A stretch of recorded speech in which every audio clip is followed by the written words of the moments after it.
नमस्कार। भारतीय ज्ञान परंपरा के इस विशेष पॉडकास्ट में आप सभी का स्वागत है। जैसा कि आप भारत के बारे में जानते हैं, भारत एक विविधता से पूर्ण देश है, मगर यहाँ इसके साथ ही हमें विरासत मिली है। ये विरासत है ज्ञान की, ये विरासत है परंपरा की, ये विरासत है संस्कृति की। और इसी विरासत को ध्यान में रखते हुए हमें अपने अतीत को जानना है, अपने वर्तमान को टटोलना है और अपने भविष्य को बेहद सफल बनाना है। शायद यही सब सोचकर नई शिक्षा प्रणाली में, जो कि NEP 2020 के नाम से जानी जाती है, उसमें भारतीय ज्ञान परंपरा को शामिल किया गया है। तो इसका उद्देश्य है कि अभी जो विद्यार्थी है, उन विद्यार्थियों को हम अपने समृद्ध अतीत से परिचित करा सके और साथ ही उन्हें ये बता सके कि ये उनके भविष्य को और बेहतर कैसे बना सकता है। इसी उद्देश्य को ध्यान में रखते हुए साठे कॉलेज ने यह विशेष पॉडकास्ट तैयार किया है। इसमें भारतीय ज्ञान परंपरा को आप एक सरल तरीके से, एक रोचक तरीके से और साथ ही साथ आपके ज्ञान में वृद्धि होगी, इस तरीके से आप समझ सकते हैं। इस पॉडकास्ट में हम जानेंगे भारत की जो अद्भुत विरासत है, उस विरासत को हम थोड़ा सा खंगालेंगे, उनके इतिहास को, इसकी सांस्कृतिक पृष्ठभूमि क्या है ये भी हम जानेंगे और साथ ही साथ इसकी आज के समय में क्या प्रासंगिकता है यह भी हम जानने का प्रयास करेंगे। सभी विद्यार्थियों को यह विषय रोचक लगे, इसलिए इसे पॉडकास्ट के माध्यम से हम यहाँ आपके सामने पेश कर रहे हैं और सभी विद्यार्थियों को इस विषय की जानकारी भी मिलेंगी, साथ में उनका ज्ञान भी जो है वो अपडेट होगा। बस यही सोचकर आज इस पॉडकास्ट को हम आपके सामने लेके आए हैं, अतीत से लेकर भविष्य तक भारतीय ज्ञान परंपरा। आइए देखते हैं। भारत एक ऐसा देश जहाँ केवल विविधता ही नहीं बल्कि हजारों वर्षों में संचित ज्ञान, परंपरा और अनुभव की एक अद्भुत विरासत भी मौजूद है। आज के इस एपिसोड में हम जानेंगे कि यह ज्ञान प्रणाली क्या है, इसका महत्व क्या है और आज के समय में यह क्यों जरूरी है। भारतीय ज्ञान परंपरा क्या है यह हम समझ रहे हैं, मगर साथ ही साथ इसे राष्ट्रीय शिक्षा नीति के तहत अभ्यासक्रम में क्यों शामिल किया गया है, यह सवाल लाजमी है। मगर इसका जवाब देने के लिए हमारे पास एक ऐसे तज्ञ हैं जो मुंबई विश्वविद्यालय के भारतीय ज्ञान परंपरा माने कि IKS के पाठ्यक्रम समिति के अध्यक्ष भी है और साथ ही साथ वे साठे महाविद्यालय के प्राचार्य भी है। आइए मिलते हैं प्राचार्य डॉक्टर माधव राजवाड़े सर को। नमस्कार। भारतीय ज्ञान परंपरा इस शब्द समूह का उपयोग हम अभी 4-5 सालों से कर रहे हैं। पहली बार इसका उपयोजन हम लोगों ने 2020 से शुरुआत की इसके बारे में, इस विषय को जानने के बारे में, क्योंकि इस विषय को NEP यानी राष्ट्रीय शिक्षा नीति 2020 में सम्मिलित किया गया। ऐसा नहीं कि ये सभी विषय हमको पूरी तरह से अज्ञात थे। ये विषय अलग अलग स्वरूप में ऐसा कह सकते हैं कि बृहद ऐसा चित्र हमारे सामने नहीं था। छोटे छोटे टुकड़ों के रूपों में हम इसको जानते थे। जैसे कि आयुर्वेद हम पहले से जानते हैं। दूसरा ऐसा कि हमारे जो तत्व विचार है इसको हम जानते थे। हमारा जो गणित है उसको हम जानते थे।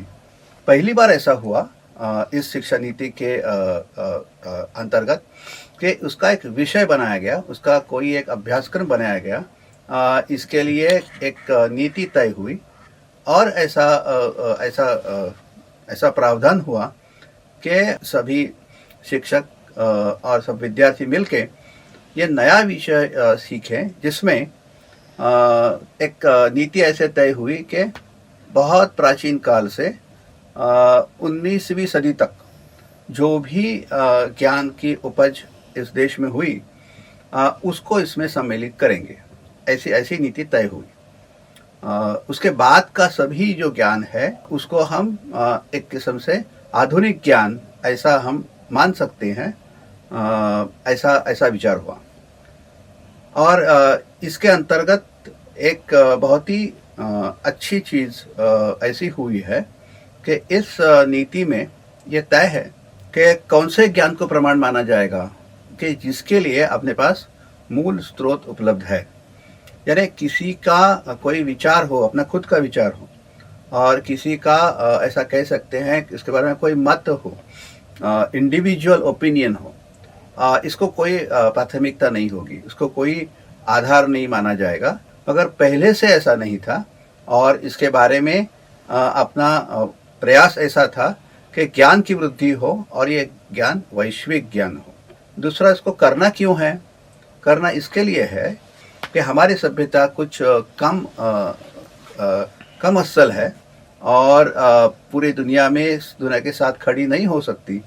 यह विचार जो हमारे यहाँ स्थापित हुआ है, उसको नष्ट करने के लिए उसके जगह में यह स्थापित करना कि पहले से ही इस देश में कौन सी भी सभ्यता में जो जो चीज़ें पाई जाती है, वही सभी चीज़ें, सभी व्यवस्थाएं हमारे यहाँ पहले से उपलब्ध थी।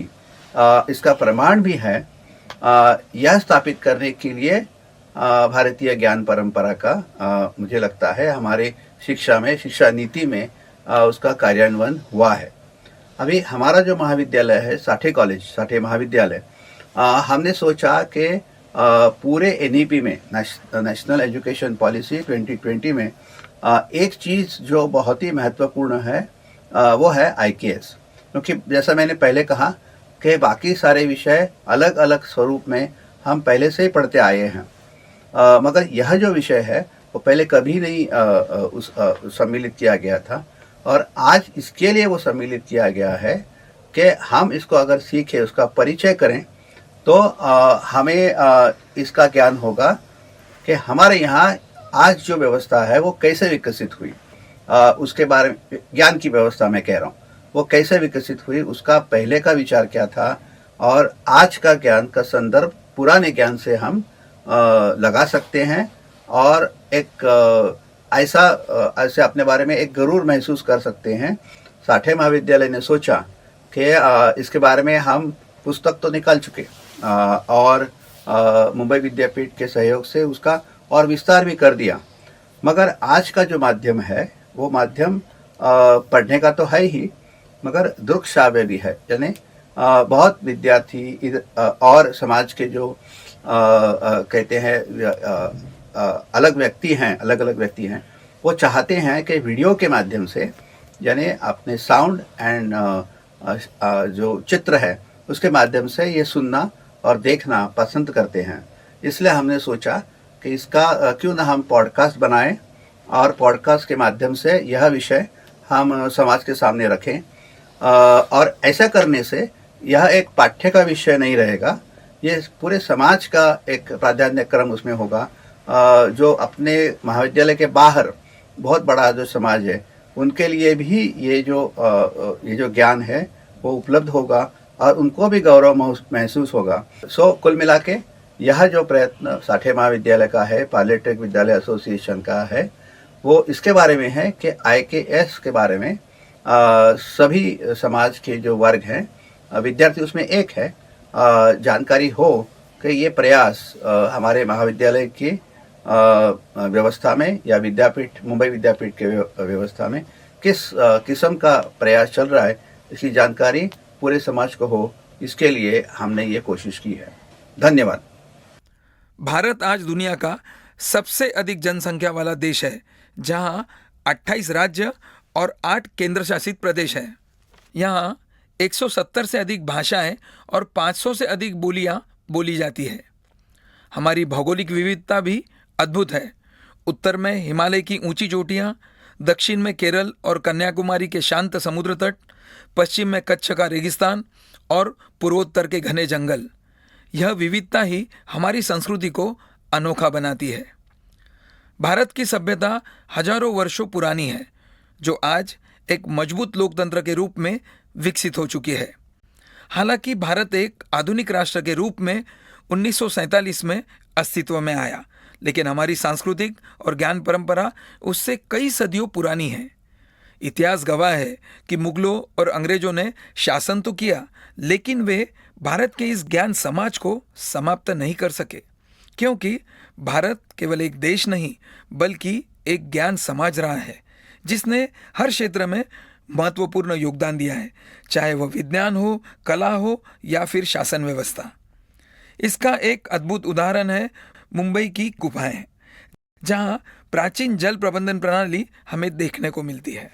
यहाँ वर्षों जल को इकट्ठा करने के लिए चट्टानों में टंकियां बनाई गई थी और गुरुत्वाकर्षण के सिद्धांत का उपयोग करके पानी का वितरण किया जाता था।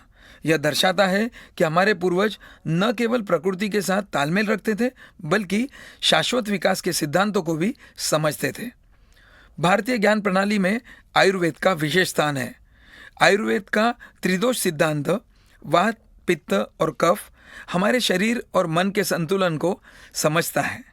यह सिद्धांत 5 तत्वों आकाश, वायु, अग्नि, जल और पृथ्वी पर आधारित है। आज भी योग, आहार और जीवन शैली में यह ज्ञान हमें स्वस्थ जीवन जीने की दिशा देता है। चाणक्य का अर्थशास्त्र प्राचीन भारत की राजनीतिक समझ का बेहतरीन उदाहरण है। इसमें मंडल सिद्धांत, सप्तांग सिद्धांत और षड्गुण नीति जैसी अवधारणाएं हैं, जो आज भी अंतर्राष्ट्रीय राजनीति में प्रासंगिक है। यह दर्शाता है कि भारत की कूटनीति और शासन प्रणाली कितनी विकसित थी। भारतीय गणितज्ञों ने विश्व को अपना अमूल्य योगदान दिया है। आर्यभट्ट ने त्रिकोणमिति को विकसित किया, ब्रह्मगुप्त ने शून्य और ऋणात्मक संख्याओं की अवधारणा दी और माधव ने कलन की नींव रखी। आज जो आधुनिक गणित हम पढ़ते हैं, उसकी जड़ें भारत में ही है। भारतीय समाज में खेल और कला भी ज्ञान का महत्वपूर्ण हिस्सा रहे हैं। चतुरंग, जो आज का शतरंज है, भगवान कृष्ण की लीलाएं और त्योहारों के खेल, ये सभी हमारी सामाजिक और सांस्कृतिक समझ को मजबूत करते हैं। चित्रसूत्र जैसे ग्रंथों ने भारतीय कला को एक विशेष पहचान दी, जिसका प्रभाव आज भी वैश्विक कला में दिखाई देता है। इन सारे मुद्दों को देखते हुए आज के समय में भारतीय ज्ञान प्रणाली को संरक्षित करना बेहद ज़रूरी है। साथ ही साथ इसे नए नज़रिए के साथ स्थापित करना, हमारी रोज़मर्रा की ज़िंदगी का हिस्सा बनाना, यह भी इस शिक्षा का महत्वपूर्ण उद्देश्य है। आईकेएस का महत्व सारांश में देखा जाए तो यह हमें हमारी पहचान से जोड़ती है, पर्यावरण के प्रति जागरूक बनाती है और नई समस्याओं के समाधान के लिए वैकल्पिक दृष्टिकोण देती है। जैसा कि हमने इस एपिसोड में देखा, समझा और जाना कि भारतीय ज्ञान परंपरा यह केवल अतीत की विरासत नहीं है, बल्कि यह भविष्य की दिशा भी है और इसीलिए इसके अलग अलग पहलुओं को समझना बहुत ज़रूरी है। इसको अगर रोचक बनाया जा सके तो शायद ये समझने में और आसानी हो। हमने इस एपिसोड में देखा कि भारतीय ज्ञान परंपरा कितनी पुरानी है, इसकी विरासत कितनी समृद्ध है। अब इसको आज के समय के साथ में जोड़ना और अभी के विद्यार्थियों का संतुलित, समृद्ध और एक ज्ञानवर्धक समाज बनाना, यह शायद इसी ज्ञान परंपरा की कहीं ना कहीं विरासत है या हमारी जिम्मेदारी है, हमारी जवाबदेही है। तो इस रोचक प्रवास को, इस अनोखे और अद्भुत सफर को हम आगे भी जारी रखेंगे। देखिए हमारा अगला एपिसोड, जो कि भारतीय ज्ञान परंपरा को और आगे ले जाएगा, हम और उसके गहराइयों तक जाएंगे। तब तक के लिए नमस्कार।